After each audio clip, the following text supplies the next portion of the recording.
নামাজ, সুবহানাল্লাহ, মুসলিম পরিবারে জন্মগ্রহণ করে নামাজ পড়েন না কেন? নামাজ কি হুজুরদের উপর ফরজ?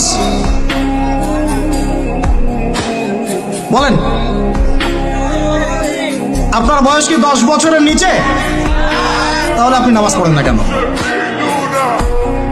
ফরজ মানে কি? আপনি ইচ্ছা হইলে করলেন, ইচ্ছা হইলে করবেন না, নাকি এটা ফরজ? ফরজ হয়তো বুঝেন। ফরজ কি?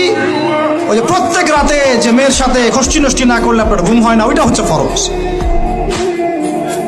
স্কুলে কলেজে গিয়ে মেয়েদের সাথে অ্যাফেয়ার্স করা, ডেটিং করা, এই পাবজি খেলা, আমাদের সবার উপর এখন ইউটিউবিং, ফেসবুকিং ফরজ।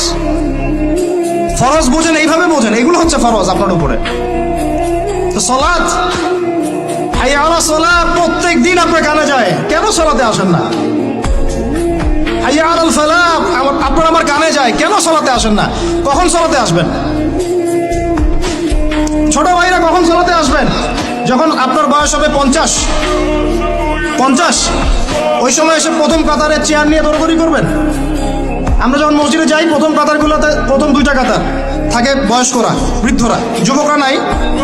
আর ওই সময় চেয়ার নিয়ে মারামারি, কারণ এখন তো সেজদা দেওয়ার মতো শরীরের ক্ষমতা নাই। আর কে আগে চেয়ার দখল করতে পারে, ওই হচ্ছে প্রতিযোগিতা। তখন